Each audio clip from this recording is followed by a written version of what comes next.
चंदगड तालुक्यातील दाटे केंद्रांतर्गत शिक्षण परिषदेचं 6वं पुष्प संपन्न.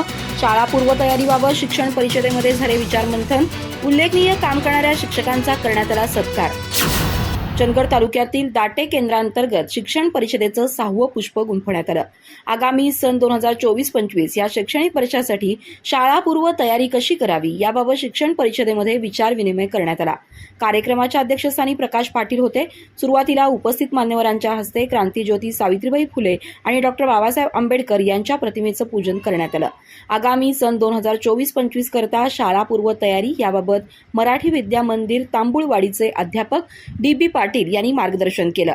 तर शाळापूर्व तयारीबाबत स्टॉल मांडणी, त्याची रचना आणि कार्यवाही याबाबत विद्यामंदिर गुळेवाडी आणि शाळेचे अध्यापक अनंत धोत्रे यांनी मार्गदर्शन केलं. यावेळी राज्यस्तरीय रंगोत्सव उपक्रमात यश मिळवलं याबद्दल वि.म. वरगाव शाळेच्या उपक्रमशील अध्यापिका रंजिता देसूरकर आणि मुख्याध्यापक भरमू पाटील यांचा शाल आणि पुष्प देऊन सत्कार करण्यात आला.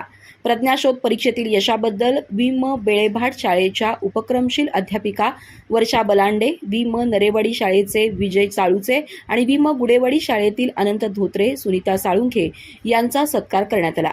गुढीपाडवा आणि प्रवेश वाढवा उपक्रमांतर्गत पहिलीत प्रवेश घेतलेल्या दाटे शाळेतील मुलांचं स्वागत करण्यात आलं. केंद्रप्रमुख पांडुरंग मुळीक यांच्या मार्गदर्शनाखाली संपन्न झालेल्या या कार्यक्रमाचं सूत्रसंचालन नागनाथ अडसुळे यांनी केलं, तर आभार अजित शिवणगेकर यांनी मानले. यावेळी दाटे केंद्रांतर्गत सर्व शाळेचे सर्व मुख्याध्यापक, शिक्षक वृंद, अंगणवाडी सेविका आदी उपस्थित होते.